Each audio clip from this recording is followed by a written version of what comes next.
Welcome to the Epic English channel. Saying that we had grown apart would be an understatement. Our two children had graduated college and found jobs on the other side of the country. Beth was teaching in Oklahoma and Jeff was working for a software company in Denver. Our nest was empty at my wife. Bonnie filled this void by immersing herself in her career. She worked for an advertising firm and had made significant progress there, advancing her position along with new responsibilities. I was selling cement. It was a time when jobs weren't easy to come by, but construction was booming and equipment was in short supply. My company could guarantee delivery, and that came at a premium. Then, I struck gold. By the end of spring, I had managed to sell almost everything planned for the entire year. I made more money than ever before, and I was working less. I could spend the rest of the year addressing only minor issues. All I needed to do was ensure that goods were delivered per contract terms and that we received payment, since Bonnie was used to working late a few evenings each week. I agreed to meet a good client for dinner and drinks. We were to meet at a nice hotel about an hour from home. The hotel had a strong reputation and boasted a fine dining restaurant. I arrived half an hour early, and as I pulled into the parking lot, I saw a Ford Explorer just like Bonnie's. I know that about 10 million of them are sold each year. It's not unusual to see the same model around. But then I noticed a yellow arrow on the left rear tire. I had drawn it myself when I was looking for a puncture and thought I'd found it. I made the mark to show the guy at the tire shop.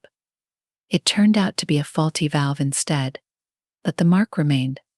I knew Bonnie could also take clients out for lunch. I considered my options if she was meeting with a client. It would probably be best if I stayed out of the way from my own sales experience. I knew the fewer distractions or additions to a pitch, the better. I went into the dining hall and looked around the door, making sure I would spot everyone before they noticed me. Bonnie wasn't in the hall. The hostess approached, and as I gave her my name, I saw Bonnie and her colleague step out of the elevator holding hands. I had met this guy a few times. I knew he was around my age, married, with a couple of kids and balding. I must have watched. As the pair settled into a small booth near the bar, the hostess tapped my shoulder and asked if I was ready to follow her to my table. When the stars and planets align just right, coincidences become endless. She led me to my table, which was very close to where Bonnie and Clyde were seated. The dining area was separated from the bar by an intricate lattice divider, which didn't prevent me from overhearing their conversation. "Let's hurry up and eat," Romeo said. "I want to spend more time with you before we head out." I remembered his name. It was Robert James, the guy with two first names. He lived in a neighboring town. His wife was a quiet, mousy woman about 10 years younger than him. Their kids were still very young. I'd met her once at a corporate Christmas party and realized she hadn't been at the last one. That's right. He was spending that time cozying up to Bonnie. Back then I was just enjoying myself and wasn't exactly playing Sherlock Holmes. Though I should have been. "Bob, you're so energetic." Bonnie laughed. "Where do you get all this energy?" "I save it for you. Kathy's always tired. She's perfectly content that we barely have any closeness anymore. Actually, she even seems relieved when I come home late and just go to bed. And your husband, does he try to make you happy?" he asked. "Brian hasn't been with me for weeks. Honestly, ever since you and I started coming here. It's not that he's uninterested, but I've been getting everything I need from you. I don't want him noticing any signs of you." She laughed for him. "I'm just too busy and too tired. He understands that. Well, his loss is my gain." The guy chuckled. "I like that. You're saving yourself for me. Let's see how long you can keep it up." "All right, I wouldn't turn Brian down if he insisted," Bonnie replied. "After all, he's my husband. I'll just gently dissuade him. He's considerate and wouldn't press me. I can hold him off like this for a while. That just excites me so much. Bonnie, save yourself for me as long as you can. When he finally gets lucky, you'll tell me all about it, right?" He pressed, clearly amused. "Deal. Bob, I'll keep track and give you every detail." Bonnie agreed. I'd heard everything I needed to hear, and even things I hadn't wanted to. I knew Bonnie had been extremely busy lately, but I had never suspected she was cheating. I sat there thinking about all the ways our lives were intertwined. We were financial partners. We had 2 children together. She was my confidant and advisor. It had never occurred to me that her suggestions and advice might be anything less than genuine or might not consider my interests. We were lovers? At least we had been. I had a lot to rethink. Fortunately, they finished their sandwiches quickly and returned to their room before my client arrived. He was a loud guy and would have given away my presence if Bonnie had still been in the dining area. Even after my lunch and business discussions, I was home before Bonnie. I decided not to tell her that I knew about her games. I needed to think things over and figure out what would be best for me. For the first time in many years, I realized I'd have to make some fairly dramatic decisions. Without Bonnie's advice, it was clear I needed to think about creating a life for myself in which she no longer had a place. I needed to understand more about myself and what I truly required to be happy. It was nearly 10 o'clock when Bonnie came home. By then I was watching TV and feeling pretty miserable. Why should I be sitting at home while she was off enjoying herself? I knew I needed to take control of my life. "Hi, honey," she greeted me, kissing me on the cheek. I realized that even a simple kiss was more than I wanted from her. I'm not the kind of guy who's ready to share his wife, at least not willingly. Since she had been with another man, I no longer felt that she was truly mine. I also didn't feel her loyalty or any loyalty toward her. That connection had been broken. It saddened me, and I couldn't deny it. She told me about her long, tiring day and went straight to bed. I sat in front of the TV wondering whether I should try to get back at her, and if so, how. I thought about it well into the night. Finally, I admitted to myself that she had been my wife, partner and lover for too long for me to try to hurt her. We had 2 children. She was their mother. She had taken care of her own needs. Now I needed to focus on mine. After years of marriage and raising children, I had gotten used to putting myself last.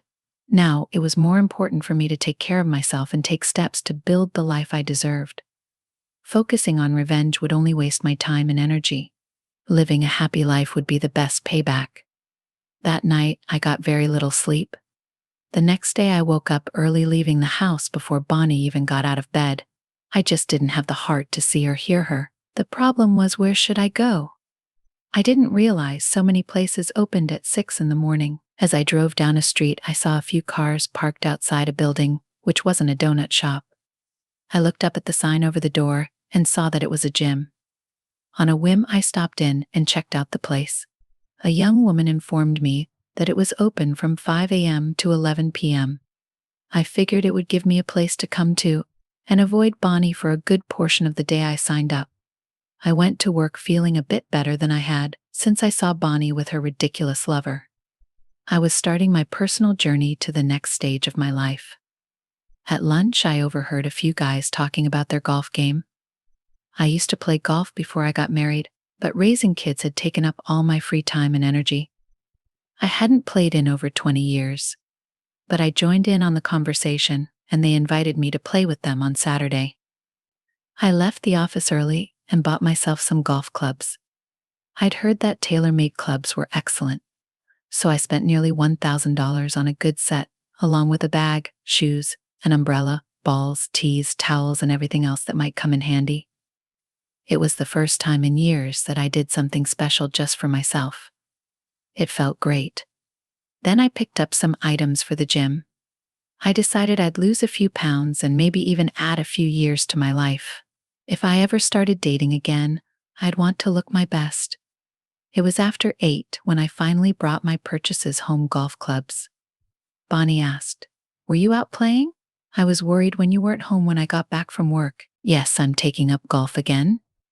I admit you usually come home later, so I figured it wouldn't hurt if I was a bit late myself. For once, I'm not complaining. Brian, it's good that you have somewhere to go. You work hard enough to deserve it," Bonnie said.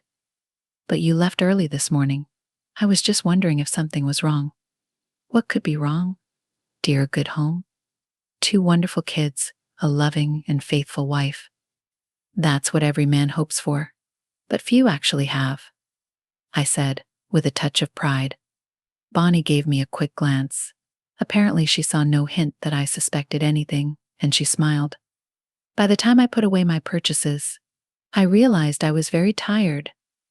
I hadn't slept well and had been up early. I'm exhausted. I told Bonnie I'm heading to bed. See you tomorrow? She seemed surprised. It was around 9 and I never went to bed before the evening news. She should be pleased. I thought I was making it easy for her to maintain her little charade. I fell asleep immediately and didn't hear her come to bed the next morning. I got up at 4:30, took a shower, shaved, and arrived at the gym. Shortly after 5, that I tried out all the machines and picked a few that worked on the areas where I needed it most. I spent some time on the treadmill and was shocked at how quickly I tired. It was high time I started working out. I was surprised by how many people were working out so early in the morning. I found them friendly and helpful. It felt like a subculture where people shared common goals and supported each other's attempts to reach them. I broke a sweat, showered again, and headed to the office. After work, I went to the practice range. I took a few of my clubs out of the bag and spent an hour hitting golf balls. I wasn't great at first, but I soon found a rhythm and started hitting the ball fairly well. I realized that improvements in equipment over the last 20 years would definitely help my game. I stopped at a small diner, enjoyed a leisurely dinner, and headed home. It was not yet 9 and I was already ready for bed. Bonnie wasn't home, but I assumed she was likely with that special friend of hers. That was the last thought I remembered before.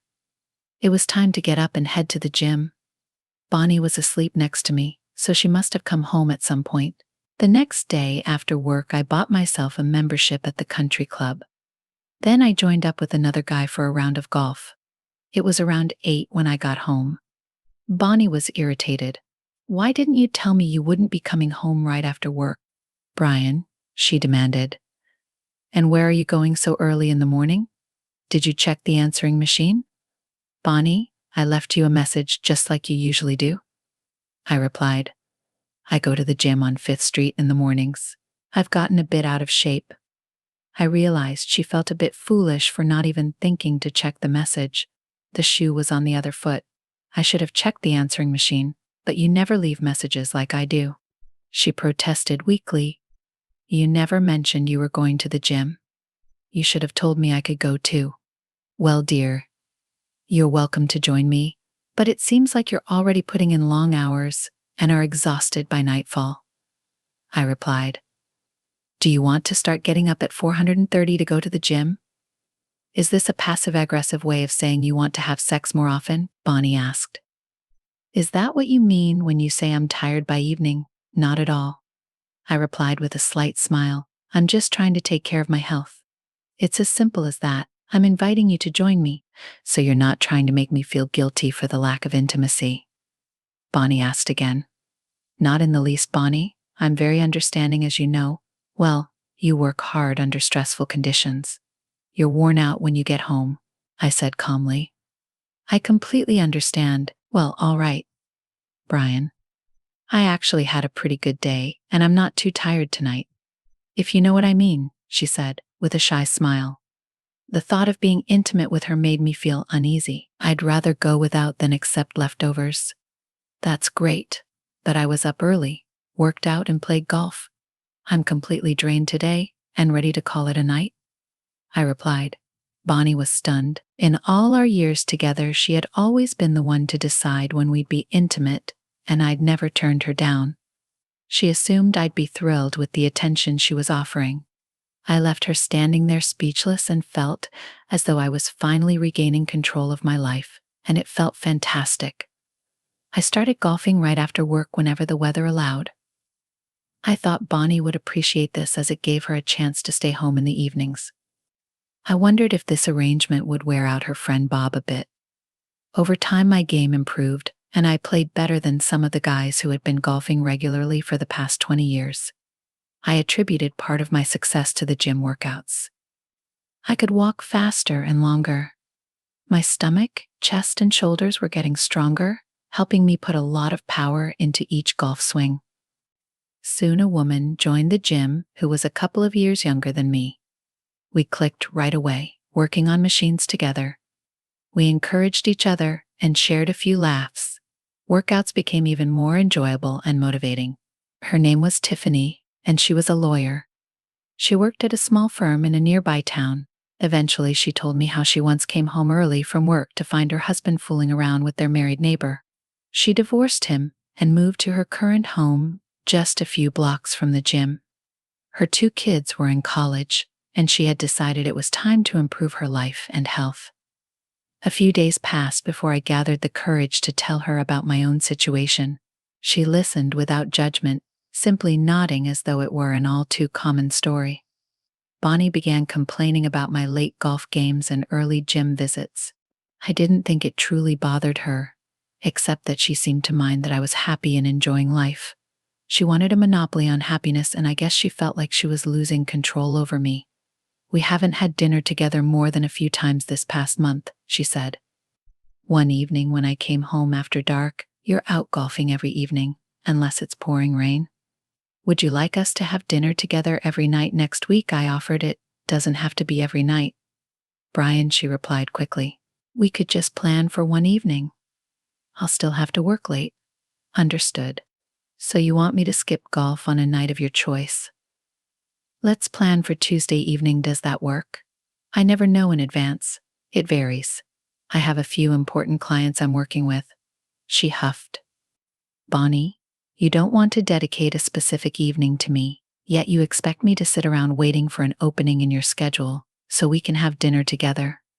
My time and hobbies are important to me. I'm not going to sit idly by waiting for you to find time for me. You're playing, and I'm working." Bonnie insisted. "There's a difference, isn't there?" She might as well have hit me over the head with a baseball bat.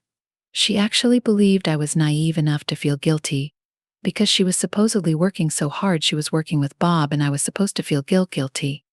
It was becoming more and more clear that I was on the right path. By focusing on building my own life, I even started rethinking my stance on revenge. "Here's the deal, Bonnie. Next time it rains heavily and you're free, we'll have dinner together." I agreed. "Well, thank you so much. I'd hate to ruin a good golf game." She fumed. "Good girl, we'll do just that," I replied. "Are you seeing someone?" "Brian? You've been acting strange lately." Bonnie noted, suddenly going to the gym and taking up golf again after all these years. It seems suspicious. "Bonnie, don't be ridiculous. It's no more suspicious than when you suddenly started working late every night after all these years of a regular routine, right?" I asked. "I didn't complain or accuse you of meeting some guy, did I?" Bonnie brushed and stormed out of the room. The next morning, I was on the treadmill beside Tiffany. We were walking briskly, and I hadn't even noticed anyone else nearby until I heard my name. "Brian, who's your friend?" came a voice that cut through the hum of the machines. I stopped the treadmill. "Hey, Bonnie decided to join me." I greeted her with a broad smile. "No, damn it. I want to know who this woman is," Bonnie growled. Tiffany had also heard Bonnie and stopped her treadmill. She came over to where Bonnie and I were standing. "Hi, I'm Tiffany Blunt," she said, extending her hand to Bonnie. Bonnie looked suspicious but uncertain. She was taken aback by Tiffany's openness. A woman involved in an affair wouldn't be this friendly. Or at least Bonnie should know that much. Slowly, she took Tiffany's hand and shook it. "Hello, Tiffany," my wife responded. "I'm Bonnie, Brian's wife. We've been married for 25 years. Do you work with Brian?" "No, we just work out at the same gym. That's all. I'm a lawyer." "I don't even know what Brian does for work. Are you planning to start coming to the gym?" Bonnie, Tiffany asked. "It'd be great. To be honest, I've thought about it. I just don't like getting up this early." Bonnie replied reluctantly. This was just fantastic now. Bonnie was considering invading my new life too. I couldn't see how that would be beneficial for me. I was about to object but realized that would be a tactical error. Bonnie would never get up this early just to keep an eye on me. Her approach would be to pressure me into quitting. It'd be easier for her to keep tabs on me if I stayed in bed. "So why did you get up so early?" I asked. Is something wrong?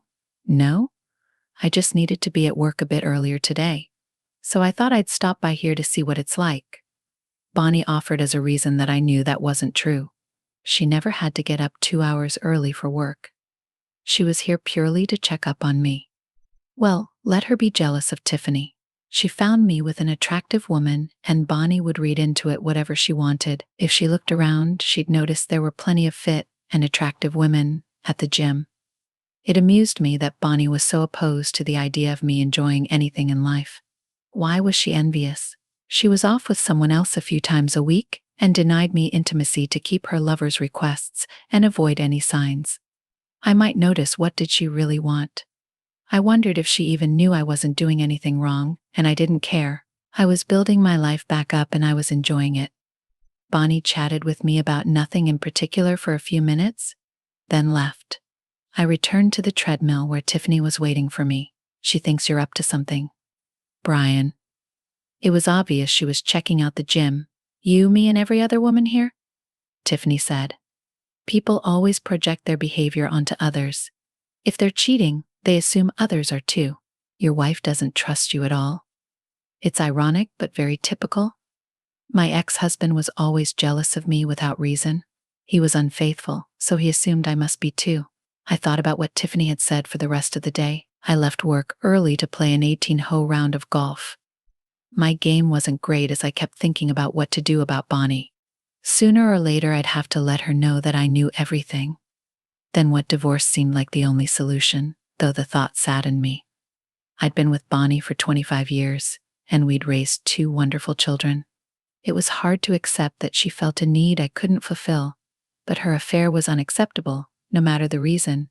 Even if she didn't care about me, he was a married man with young children. It was unforgivable. When I got home that night, Bonnie was all smiles. I even wondered what she had planned, as she rarely acted so warm, at least not with me. Soon she was sitting beside me on the couch sipping wine while I enjoyed a cold beer. Brian, we haven't been intimate in months. Don't you miss it? Don't you miss it? Don't you want to have sex anymore? She asked that I'd been expecting this question for weeks. It had taken her quite a while to express her surprise at my self-imposed celibacy. Bonnie, I'm a realist. I've directed my energy toward other things, things that don't require anyone's permission, participation, or approval. It's actually quite freeing. You've given me all kinds of signals that you weren't interested. You didn't need intimacy with me, so I adapted. I don't believe it's something I should have to ask for, fight over, or pay for. Honestly, it's not worth it. Intimacy should be a result of mutual desire between 2 people, preferably married for their shared enjoyment. So you think this is my fault? Brian, Bonnie snapped. I've been working a lot, and lately you haven't been very romantic. You're always off golfing or at that damn gym. You haven't even tried anything with me in months? I suspect that's exactly what bothers you. Bonnie, I haven't asked. So you haven't been able to turn me down? You're missing out on the pleasure of rejecting me. When I show interest, aren't you? That's not true. Brian, Bonnie exclaimed. I just think a man should be the one to initiate intimacy. A woman responds to a man's advances. If you don't set the mood, she won't want to be close. Well, there shouldn't be any issues. Then you won't feel ready for intimacy unless I run a marathon, wash the car, mow the lawn, find a cure for cancer, and stand on my head.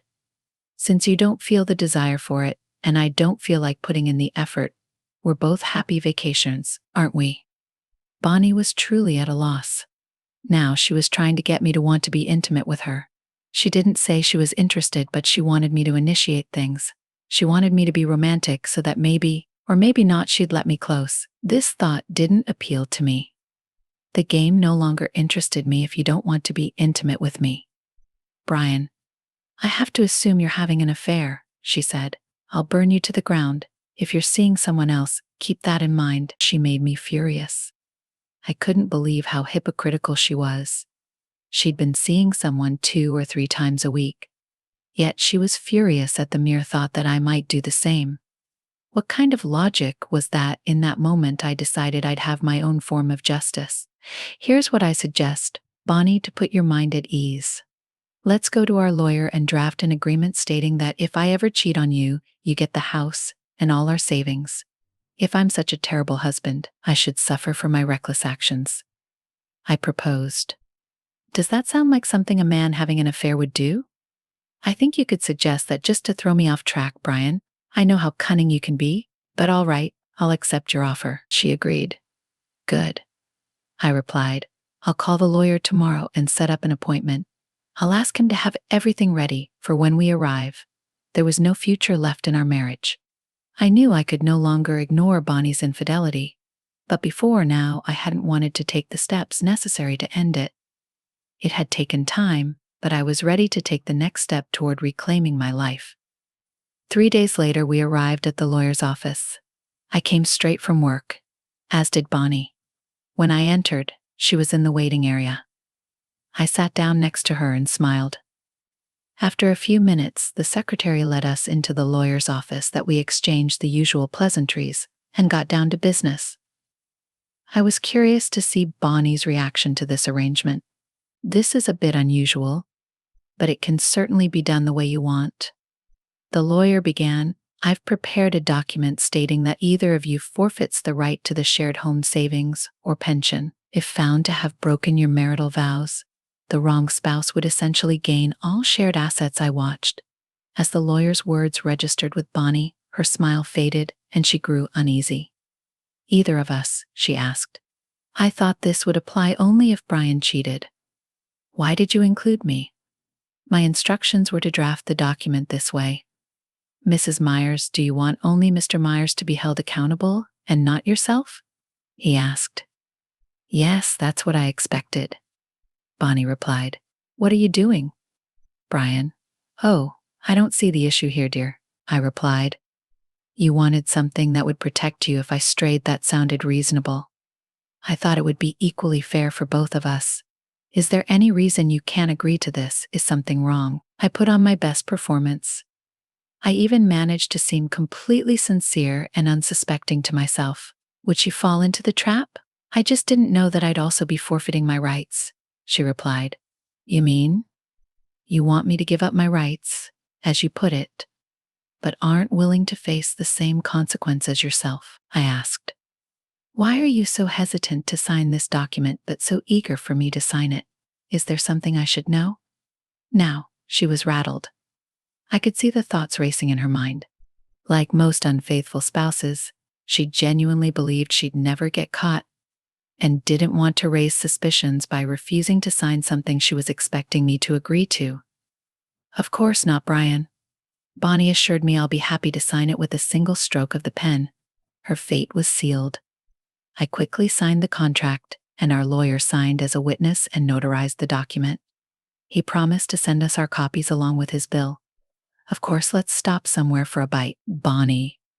Since we're already out of work, I suggested. It's been so long since we had dinner together.